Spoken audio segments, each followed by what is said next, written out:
جب حضرت نوح علیہ السلام اپنے امتیوں کو لے کر کشتی میں بیٹھے تو انہیں کشتی میں ایک بوڑھا نظر آیا، اسے کوئی پہچانتا بھی نہیں تھا۔ آپ علیہ السلام نے ہر چیز کا جوڑا جوڑا کشتی میں بٹھایا تھا، مگر وہ اکیلا تھا۔ لوگوں نے اسے پکڑ لیا۔ وہ حضرت نوح علیہ السلام سے پوچھنے لگے کہ یہ بوڑھا کون ہے؟ حضرت نوح علیہ السلام نے اسے پوچھا، بتاؤ تم کون ہو؟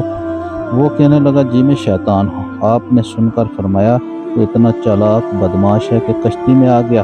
کہنے لگا، جی مجھ سے غلطی ہو گئی ہے، اب آپ مجھے معاف فرما دیں۔ آپ علیہ السلام نے فرمایا، تمہیں ہم ایسے ہی نہیں چھوڑیں گے، تو ہمیں بتا جس سے تو لوگوں کو سب سے زیادہ نقصان پہنچاتا ہے۔ کہنے لگا، جی میں سچ سچ بتاؤں گا، البتہ آپ وعدہ کریں کہ آپ مجھے چھوڑ دیں گے۔ آپ علیہ السلام نے فرمایا، ٹھیک ہے، ہم تمہیں چھوڑ دیں گے۔ وہ کہنے لگا، میں دو باتوں سے انسان کو زیادہ نقصان پہنچاتا ہوں، نمبر ایک حسد، نمبر دو حرص۔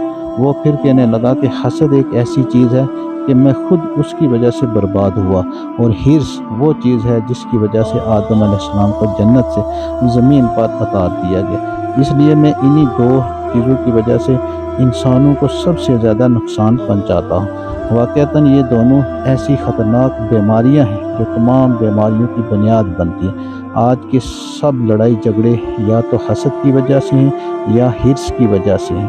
حاسد انسان اندر ہی اندر آگ میں جلتا رہتا ہے، وہ کسی کو اچھی حالت میں دیکھ نہیں سکتا۔